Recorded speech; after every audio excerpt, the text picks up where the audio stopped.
Olá pessoal, estamos aqui na Lumitec e vamos fazer um curso que na verdade é a primeira temporada com 8 episódios aí e se vocês gostarem a gente vai produzir a segunda temporada. São as dúvidas mais frequentes que vocês enviam para a gente aqui e nós decidimos fazer esse curso. Então, a primeira delas é o que acontece quando a câmera fotográfica é ligada.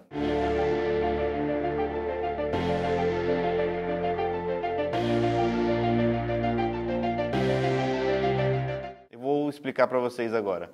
A luminosidade que nós criamos aqui no ambiente, no estúdio, com esses LEDs aqui, que são luzes contínuas, certo? Elas estão ajustadas para uma correta exposição em sincronia com a nossa câmera. Para não ficar nem super exposta, nem subexposta, ou seja, nem muito clara, nem muito escura. Então, eu vou explicar para vocês quais são esses três elementos internos de uma câmera fotográfica, né, que são os três pilares de configuração das nossas câmeras fotográficas aí para formar a imagem, a fotografia. São eles o ISO, que é a velocidade do obturador e a abertura do diafragma, sendo eles responsáveis aí por formar uma imagem correta de acordo com a luminosidade ou a exposição do ambiente. Isso pode acontecer de forma automática, no modo automático, onde é só apontar e fotografar, como acontece no celular, por exemplo, ou pode ser construída no modo manual da câmera. Então nós podemos ajustar esses três pilares para fazer uma foto mais elaborada. Vou apresentar um exemplo. Nesse exemplo prático aqui agora, pessoal, eu estou aqui sendo filmado e o meu câmera está ali atrás da câmera, onde ele vai fazer as alterações e nesse modo aí da tela vocês conseguem ver, igual eu tenho no meu retorno aqui. Eu estou com ISO 2000, eu estou com velocidade 60, essa velocidade 60 do obturador, como nós estamos filmando em 4K 30, nós temos que manter o 60 do shutter, né, que é essa velocidade do obturador, sendo o dobro da velocidade dos FPS. Legal? Então nós vamos manter ela, não vamos mexer. Legal? E estou com 5.6 ali na abertura do diafragma. O câmera agora vai estourar um pouco o ISO. O que ele vai fazer? Ele vai aumentar o pilar do ISO um pouquinho lá para aí, ó, 2.500, ele está subindo, a imagem está estourando. 3.200, ele vai chegar em 4.000. Certo? Agora ele vai fechando o diafragma para equivaler o pilar do ISO que nós conseguimos aí elevar. Aí, ó, ele conseguiu compensar a exposição deixando um F9. Certo? Agora ele vai voltar para o ISO 2000. Vai estourar novamente, ó, estou acompanhando no retorno aqui, ó. 3.200, 2.500, ISO 2000 ficou escura a imagem. Por quê? Porque ele manteve o diafragma mais fechado. Legal? Ou seja, estava passando menos luz. Agora ele vai voltar para a configuração inicial, que era o ISO 2000 e 5.6, equivalendo à exposição. Com esse exemplo aí deu para entender na prática como equivaler os pilares da fotografia. E agora eu vou falar sobre os três pilares da fotografia mais detalhadamente e explicar o porquê nós chamamos de pilares, pois um depende do outro, como eu citei no exemplo prático anteriormente. Para fazer uma exposição equivalente, correta, como nós acabamos de ver aí nesse vídeo prático que eu gravei.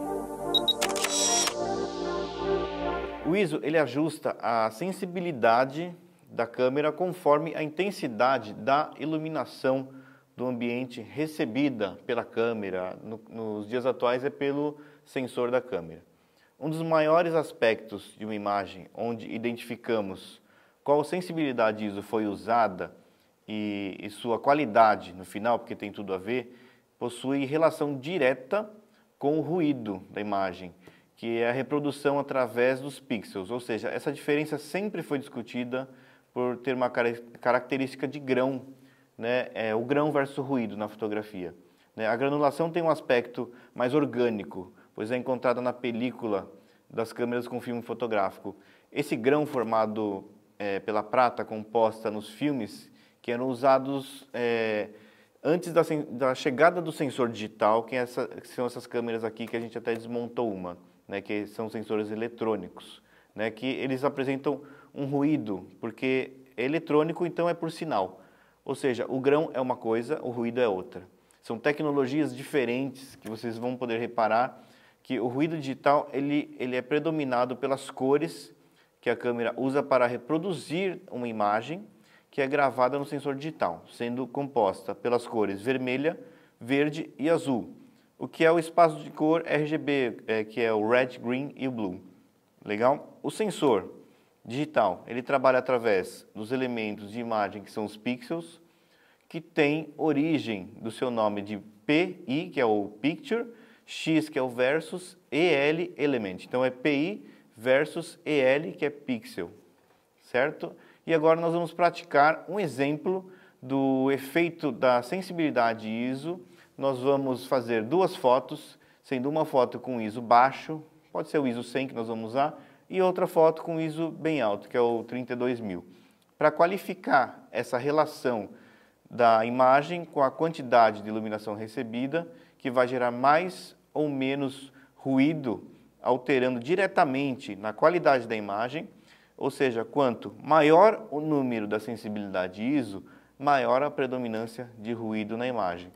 Como regra, podemos ter que, quanto menor o número do ISO, maior a iluminação do ambiente, resultando em menos ruído, o que significa maior qualidade da imagem, da sua imagem.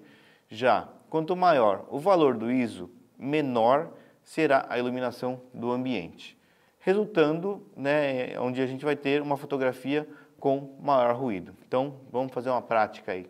Esse é o teste prático do ISO baixo e ISO alto. Vou fazer uma fotografia aqui com a nossa modelo em ISO 100. Então, vamos lá, prepara aí. Legal. Na tela, vocês vão poder ver agora, eu vou colocar a foto, eu vou dar um zoom na tela aqui. Nós podemos ver aqui, ó, os detalhes do rosto, detalhe do cabelo. Tá vendo? Essa fotografia é feita em ISO 100. Olha só os detalhes, principalmente nas áreas mais escuras, a gente consegue ter mais detalhes. Agora, se eu fizer essa mesma fotografia em ISO 32.000, por exemplo, vou mudar aqui as configurações na câmera para 32.000, que é um ISO mais elevado, para vocês verem a diferença grande entre um ISO e o outro. Vamos lá?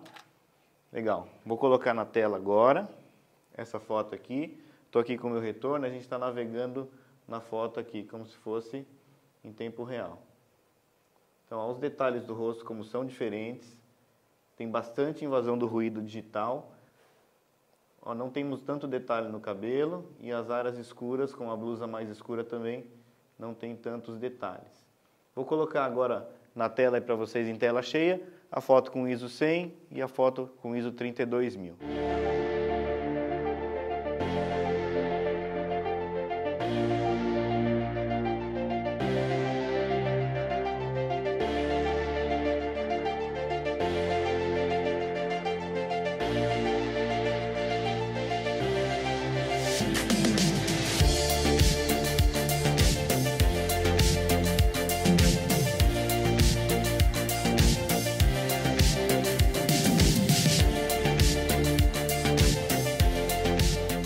Por isso, o ISO deve ser usado a nosso favor para controlar a sensibilidade do sensor da imagem, que é o sensor dessa câmera aqui. Está vendo que ele fica aqui dentro? Eu vou até abrir essa câmera aqui um pouco antes do que eu previ, para já ir mostrando para vocês aqui o sensor que é aqui, ó.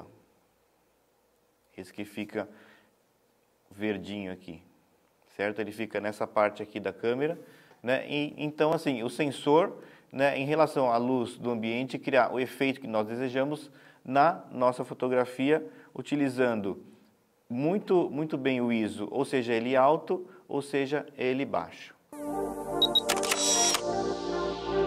Nós vamos falar da velocidade do obturador agora, que é o outro pilar. É o dispositivo que controla por quanto tempo a sua foto irá expor.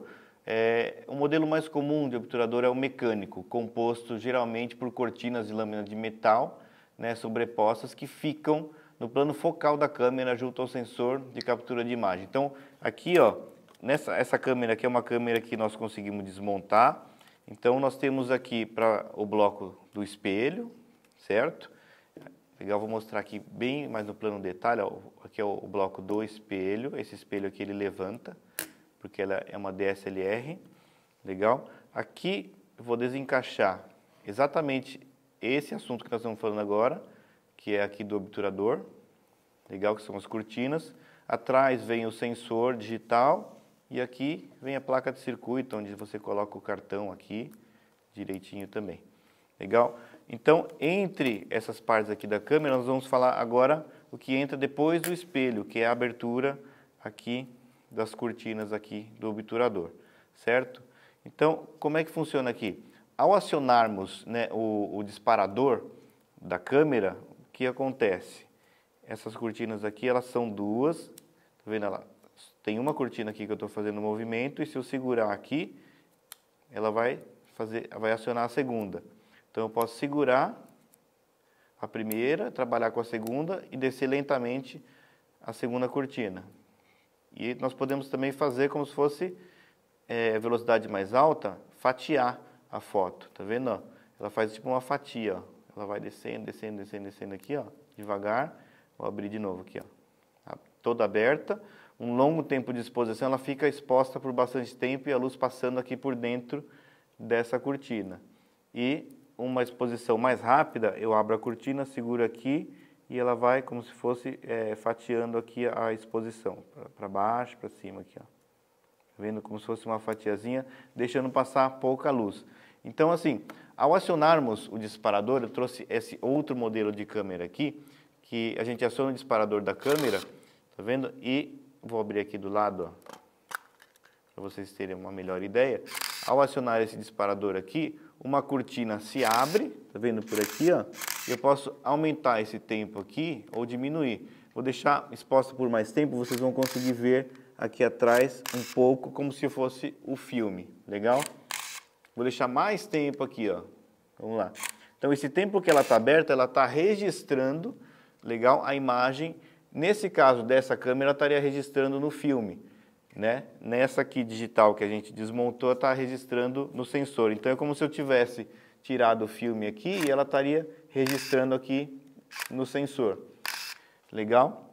Então, ao acionarmos o disparador, pessoal, uma cortina se abre, que é essa cortina, e a outra se fecha e vem e completa, concluindo o processo, determinando o tempo de exposição da luz do sensor fotográfico. Então, nos dias atuais, nós temos presentes aí nos smartphones, em alguns modelos de câmera profissional também, obturador eletrônico, que são câmeras sem essa parte do obturador aqui físico, né, que além de silenciosos, eles funcionam de maneira eletrônica.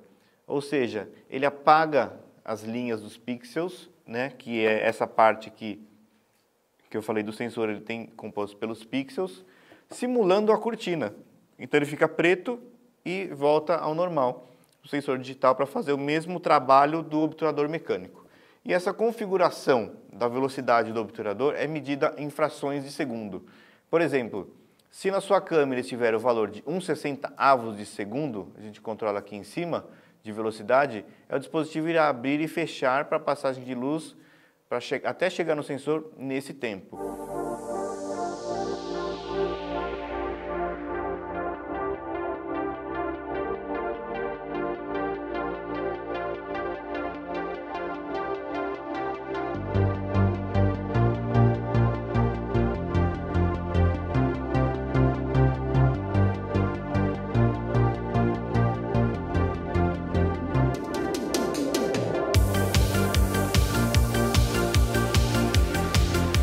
Uma observação importante aqui nas câmeras DSLR, que possuem um visor por espelho, ao acionar o disparador para fazer a foto, o espelho levanta, antes abrindo a passagem para o obturador aqui, o espelho ele vai levantar, certo? E a luz vai passar. Nas mirrorless já não tem esse espelho aqui, ou seja, sem espelho, funciona da mesma maneira, só que não possui espelho. Portanto, ambas possuem um sistema de obturador similar, tanto a DSLR quanto a mirrorless. E essa função serve para quando a gente quer produzir fotos com efeitos, para congelar ou borrar movimentos mais rápidos, né, dos assuntos fotografados, ou mostrar os assuntos que estão em movimento. Um outro exemplo mais visual seriam as fotos noturnas, aquelas fotos de baixa luminosidade, onde é insuficiente a luz, a gente deixa mais tempo a cortina do obturador aberto para registrar uma maior quantidade de luz do sensor fotográfico. No resumo, quanto mais tempo o obturador aberto, seria como se estivesse registrando, capturando todos os movimentos e somando a uma foto final. Como aquelas que a gente já vê bastante de cidades ao anoitecer, somente com as luzes dos carros passando em movimento. O obturador capta essa luz aí, pela passagem, quando a câmera está num tripé assim, então o ambiente não se mexe, só os carros se mexem, ele vai capturando e somando essas luzes, formando uma foto final como se fosse o light painting, né? Bom, então nós vamos fazer uma foto aqui no estúdio com a modelo para exemplificar esse assunto dentro do estúdio, sendo uma foto com alta velocidade para congelar o movimento e uma em baixa velocidade com as mesmas condições para ver o movimento borrado e comparar os resultados. Legal? Então, com baixa velocidade, ela demora um pouquinho mais, e com alta velocidade, eu vou colocar aqui, alta velocidade, ela vai mais rápido. Assim, baixa, ela demora mais, certo? Vamos fazer esse teste prático aí. Esse, então, é o exemplo prático da velocidade do obturador. Estamos aqui com a Ellen, a nossa modelo, vou pedir para ela fazer um movimento aqui, para a gente fotografar ela com velocidade 10. Vai lá.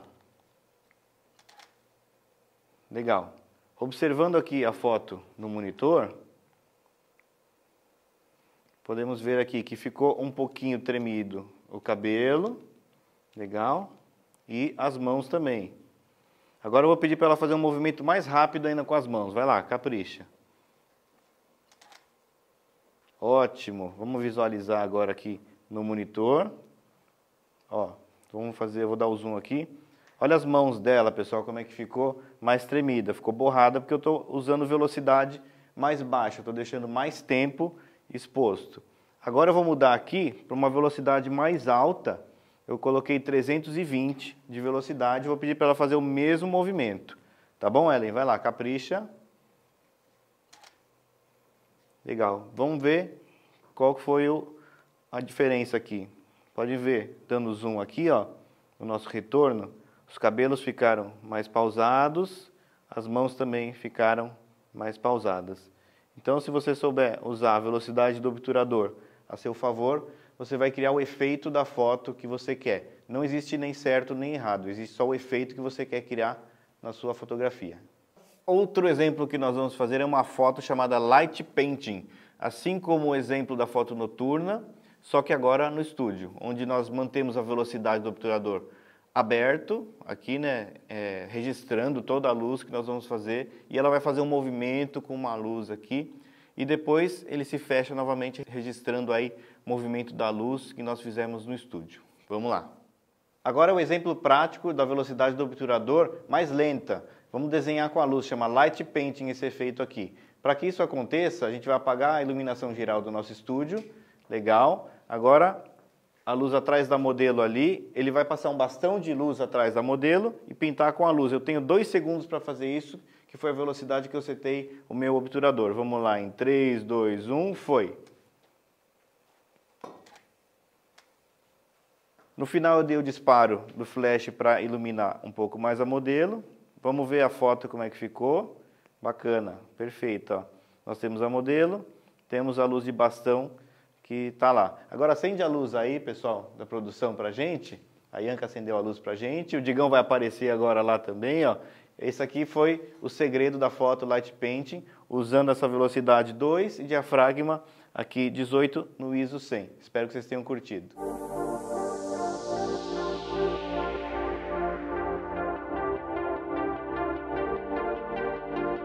E no resumo, quando nós estamos em um ambiente escuro, precisamos de um tempo maior para enxergar, até que nossos olhos eles começam a enxergar e reconhecer melhor o ambiente e enviar informação para o cérebro, que é exatamente o mesmo representado pelo obturador aberto por maior tempo, já que em um ambiente com bastante luz, precisamos de menos tempo para formar a imagem, né, no nosso cérebro, assim como a câmera também precisa ser ajustada com uma maior velocidade do obturador para se adequar ao ambiente disponível, com a luz do ambiente nesse disponível que é maior. E esses foram os exemplos práticos de como funciona a velocidade do obturador.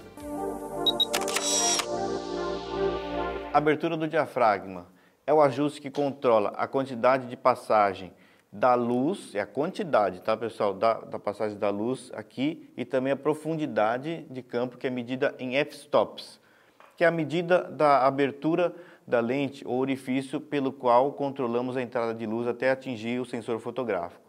Então, na frente de toda aquela câmera que a gente está desmontada aqui, tem aqui a lente e aqui essa lente aqui que eu desmontei também tem a palheta. Tá vendo que quando eu abrir ela aqui, ela consegue mostrar o que está passando aqui atrás.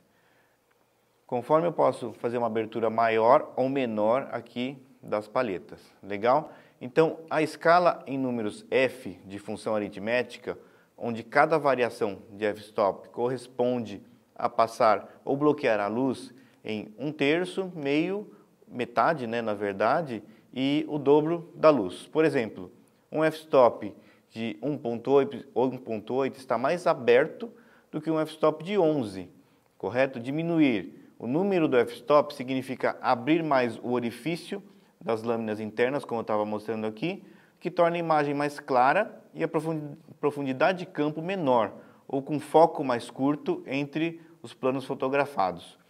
Um exemplo é aquele exemplo do ônibus que eu falo nos meus cursos, né? Que você, quando está esperando o ônibus, está lá longe, você fecha os olhos para aumentar a nitidez, para ler melhor o nome escrito lá. Se ajusta o diafragma quando se quer produzir fotos para adequar melhor o foco em determinada área ou cena da sua imagem, possibilitando maior ou menor foco nas áreas escolhidas. O famoso desfocar o fundo. E vamos agora para um exemplo de profundidade de campo na prática, onde nós vamos produzir uma foto com foco principal na modelo e ela segurando dois produtos em planos focais diferentes. Este então é o teste prático da abertura do diafragma. Vou mostrar ali a profundidade de campo entre 3 planos. Vou mostrar aqui com a modelo. Eu pedi para ela segurar um produto mais à frente, ou seja, ela tem um produto aqui numa distância do rosto dela, e o terceiro plano é um Fresnel que está lá atrás. Então nós vamos trabalhar com esses 3 planos focais aqui para exemplificar como funciona melhor a abertura do diafragma nessa situação. Então primeiro eu vou fotografar com a abertura maior dessa lente aqui, que é a abertura 2.8. Então vamos lá. Eu coloquei o foco primeiro aqui nos olhos da modelo. Fotografei, vamos ver como é que ficou. O produto que está na frente ficou mais desfocado. Os olhos dela ficaram perfeitamente em focos e o terceiro ficou mais desfocado possível. Legal? Agora vamos supor que eu quero focar no produto e não nela. Vou colocar o foco aqui no primeiro plano, que é o produto. Ele já mudou o foco. Vou fazer a foto, vou analisar. Agora o terceiro plano, que é o Fresnel, ficou mais distante do primeiro. Então ele vai ter uma maior área de desfoque. Vamos lá. O produto está perfeitamente focado. A modelo já está desfocada e o Fresnel está mais desfocado ainda. Legal? Agora eu vou jogar o foco totalmente lá para o Fresnel. Ela vai fazer a mesma pose. Eu vou jogar o foco lá para o fundo. Pode ver que a troca do foco já mostrou como é que vai ficar a foto. Legal? Vou colocar a foto na tela. O Fresnel, que é o terceiro plano agora, está em foco. A modelo está desfocada e o produto está muito mais desfocado, pela relação de distância que eles estão. Legal. Agora eu vou pedir a mesma pose aqui para a Ellen e vou colocar o foco no rosto dela e eu vou fechar mais o diafragma. Legal? Fechando mais o diafragma, eu consigo trazer os 3 planos mais próximos, deixar eles mais nítidos e sem essa diferença toda de foco. Vamos lá então, foco nos olhos dela. Eu fechei o diafragma em 10, tive que subir o ISO um pouco para fazer esse exemplo. Mas vocês já podem ver que os 3 planos estão mais próximos aí em termos de foco. Ó. Você tem um foco perfeito no rosto dela, você tem um foco melhor no produto e você tem um foco no Fresnel. Ou seja, dá para entender que os 3 planos, o que são cada um dos objetos dos 3 planos aí. Espero que vocês tenham entendido melhor com esse exemplo aí, a abertura do diafragma. E essa foi a nossa demonstração de como funciona a abertura do diafragma aqui na nossa lente, na prática.